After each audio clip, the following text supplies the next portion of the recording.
Salut à tous, c'est Greg et pour l'actu gamer, si t'es fan de jeux vidéo, t'es au bon endroit. Cette semaine, on va parler de Goblin avec Clean Up.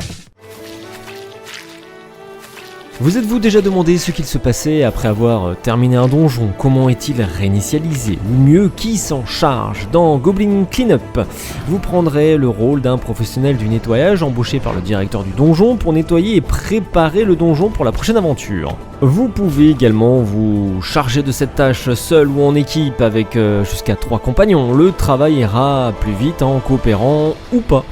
Prenez garde, les donjons sont des lieux sombres et pleins de choses terrifiantes pour un professionnel tel que vous, ce n'est pas un problème, bien sûr, mais gardez tout de même un œil ouvert pour éviter les pièges et nourrissez bien les monstres, ce serait dommage qu'ils vous grignotent, vous ou vos amis. Vous pouvez nettoyer les donjons en compagnie de 3 autres compagnons comme je vous le disais, surveillez ce qu'ils font, s'ils meurent, vous devrez aussi nettoyer leurs morceaux et les giclures de sang, et les héros ont laissé assez de saleté derrière eux pour qu'on n'ait pas besoin d'en rajouter. Nettoyer les donjons, ça sera votre mission dans ce jeu qui s'intitule, je vous le rappelle, Goblin Clean Up et ça sort sur PC le 28 août prochain.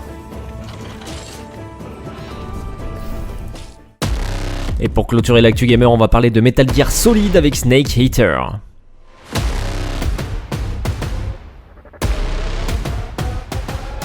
C'est un rendez-vous que beaucoup de joueurs attendent avec impatience. Naked Snake s'apprête à faire son retour avec la sortie cet été de Metal Gear Solid Snake Eater. Konami promet de faire vivre à nouveau aux joueurs l'expérience du jeu d'origine en conservant l'essentiel de l'expérience tout en lui en apportant un bon coup de pinceau et surtout de refonte graphique à grands coups d'Unreal Engine.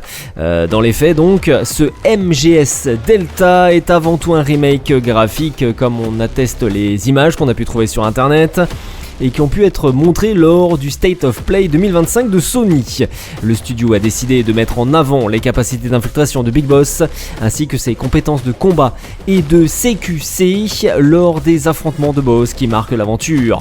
Ocello, The End ou encore The Fury, Sorrow, Volgin, autant de combats dantesques et iconiques mis en avant ici. Alors, mais plutôt que de se contenter de partager des images qui font certes leur effet sur les fans et les plus nostalgiques, Konami a aussi profité de cet événement pour dévoiler quelques nouveautés auxquelles les joueurs peuvent s'attendre lorsqu'ils mettront la main sur ce remake. Parce que Metal Gear Solid est une licence aussi dramatique que comique, Konami a décidé de disséminer plusieurs Pipo Monkeys sur la carte du jeu. Snake devra, semble-t-il, les retrouver et les éliminer avant de faire face à un singe plus menaçant que les autres.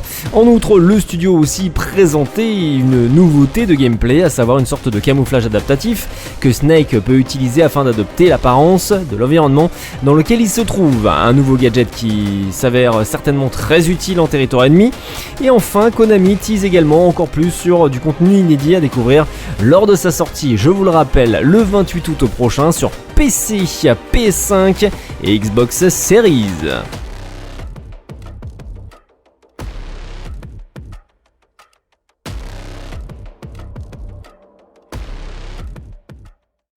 C'était Greg pour l'actu gamer, bon game et à la semaine prochaine.